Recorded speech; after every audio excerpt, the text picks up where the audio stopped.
Welcome to the first episode of Underrated, Overrated, that way, the social media edition.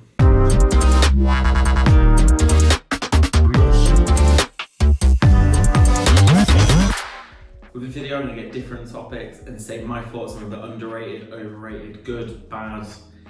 Just go from there. You'll see obviously on the video, so I don't get it here. We've got the 100 emoji and the poor emoji. Obviously that will explain where I rate it, each one. So what's first? Okay, so first up we have Facebook. Facebook is under and overrated. It is perfectly in the middle. The reason for that is there's so many different features for it that people don't use. As in, Facebook pages are overrated. It's so hard to reach your audience, but things like Facebook groups are so underrated. People do make millions and millions of pounds off Facebook groups. There's so many people there that you can network and engage with. It's just about using it right and making sure you're using the group's best potential. Okay, next up we have TikTok. TikTok is massively underrated. People still see it as this thing for teenagers dancing and doing all different things like that. It's not. It's so much bigger than that. For example, one of the most followed people on there is somebody who literally just points the obvious at things. So people do videos, done something stupid, he will literally just stand there and point out the obvious way of doing it. He's made millions from just doing that. There's people going viral making cakes, cutting people's hair, cleaning cars, things like that. There's a guy I follow called the Pool Guy, and he literally cleans swimming pools, and he's made, again, probably a lot of money from that. And he now has celebrity clients who've seen him on TikTok, done that. It's just about using the platform right, because you can appear on anybody's newsfeed, and it takes that one video to go viral. So definitely hugely underrated.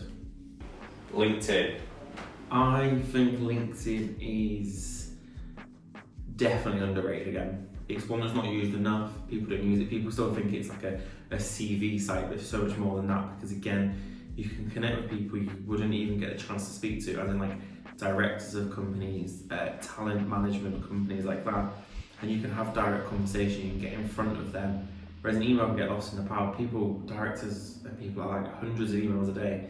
You're not going to be seen, whereas you can directly show off. I employed somebody and took somebody on who, as soon as he sent his CV to me, I knew exactly who he was, because he'd been following and engaging me on LinkedIn. As soon as I saw that name pop up, I knew who he was and knew what he did and knew about him. And that's one of the reasons he got the job, whereas other people don't use a platform like that. So use LinkedIn and just be on there, and it's so great. You can network and connect with literally anybody. Snapchat is overrated. I never understood the hype of Snapchat. I probably sound really old saying this, but it came out when I'm pretty sure I was still at school, just before I finished school, 16 and 17.